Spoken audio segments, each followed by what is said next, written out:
Well, showings can be a lot of fun, but eventually, hopefully, you're gonna find the house that you wanna write an offer on. And that's where we need to figure out how we're gonna structure an offer that's gonna stand out from the pack. Now, there are a lot of ways to structure an offer in a way that will help it stand out.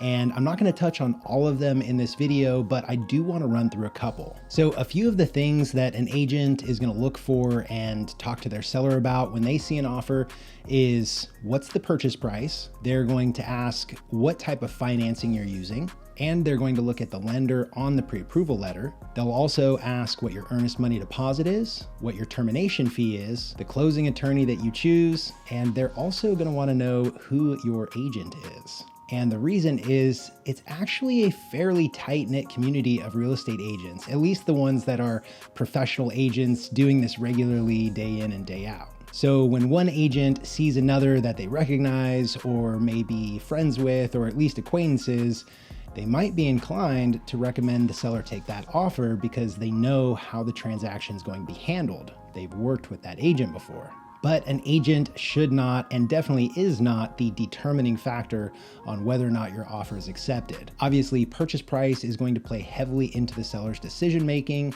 as well as your earnest money deposit and termination fee. Now, if you know the property is going to be very competitive, it's best to do your due diligence ahead of time. So what I typically do is call the listing agent and I'll try and butter them up a little bit. I'll try and talk to them and see what kind of information I can squeeze out about the seller and maybe the seller's motives or what they're trying to do, what's important to them. Some agents will give you a little something and some will stonewall you, but that's okay. The idea is I just want to get as much information as possible to come back to you and help you structure an offer that's going to work both for you and for the seller. So if it is going to be a competitive house, we might want to increase that earnest money deposit number a little bit. And we also might want to increase that termination fee, but you need to put some real thought into that, because if you're throwing out a very high termination fee, but you're not at least 99% certain that you would follow through with the house, even if you found out that it had some minor issues or cosmetic things that come up in the inspection, then you could be risking a lot of money if you do decide to back out of the deal. Typically, depending on the competitiveness of the property, the most I would recommend doing in terms of a cancellation fee is maybe about $500 to $1,000. Your earnest money deposit is typically going to be between 1% and 2% of the purchase price. And if you want to really show a sign of good faith or that you're putting some skin in the game, I would recommend going even higher. But again, that's going to be one of those things where you only want to do so when you're pretty certain that you would follow through with this purchase, even if you hit some little speed bumps along the way. Now, at the end of the day, the market is going to determine how you structure your offer. Let's just say you're bidding on a home in an area that just isn't really blowing up. There's activity, but there's not like a ton of activity. Or perhaps this is a house that's been on the market a little bit longer. Well, then you can rethink all of that strategy that I just told you about. And maybe this would be a good opportunity for us to go in a little under the list price. Now, the same rules apply.